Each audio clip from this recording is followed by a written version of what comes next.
tu fonctionnes. Et je travaille beaucoup cette forme en séance ben voilà, j'ai tel domaine de compétence, j'ai tel domaine, parce que l'enfant, quand il n'y arrive pas, il se dit je suis nul, j'ai pas réussi, je suis pas bon, je sais pas. Et si peu que la mère derrière dise ah, il a pas une bonne méthode depuis toujours. Enfin bref, alors du coup, ben, l'enfant, c'est encore pire. Donc, de quoi as-tu besoin? Alors, par exemple, il va dire ben, je vais prendre au fluo les fiches et du coup, je vais réviser comme ça. Ou alors, je vais avoir besoin d'écrire. Ou alors, je vais avoir besoin de m'enregistrer. Donc, voilà. Les enfants, vous avez le choix. Vous jouez à la balle, par exemple dehors, ou vous restez dans la maison pour ranger, et du coup, pour ranger ceci ou cela, ou pour aller jouer avec tel jouet. Mais alors, du coup, vous allez ranger le ballon. Voilà. Ça aussi, c'est important. C'est toujours l'idée de l'acte réparateur qui va construire l'enfant.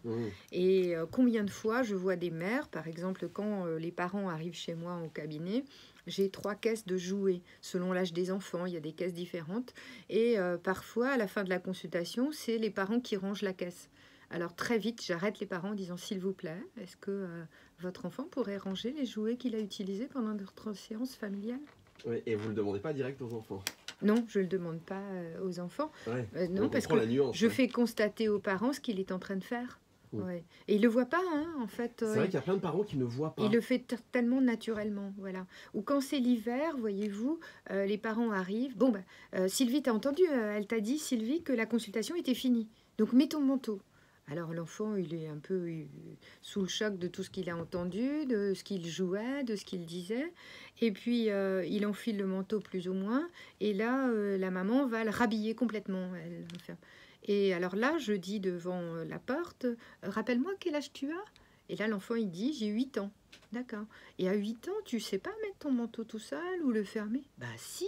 Ah bon? Ah, tu sais. Non, parce que j'ai vu maman qui le faisait comme ça, alors je me suis dit, tu savais pas. Non, non, elle aime bien. Par exemple. Ça, c'est le genre de réponse que j'ai déjà eu. Sinon, tu sais pas mettre ton manteau à 8 ans. Voilà. T'as qu'à le faire. Et là, la maman, ça, c'est une bonne méthode. Oui, non, c'est pas une bonne méthode. Mais la maman, elle se rend pas toujours compte qu'elle le fait naturellement. Et là, c'est comme ça qu'on va le rendre autonome, en fait. Le 7e point, c'est traiter les enfants avec respect, et respect aussi de leurs limites personnelles. Si on traite les enfants avec affection et respect de leurs limites personnelles, ils écoutent ce que les adultes leur disent. Ils font la plupart des choses qu'on leur demande, peut-être pas tout de suite, mais ils le font quand même, avec un grand enthousiasme. Et ils finissent souvent par le faire par respect de nos besoins.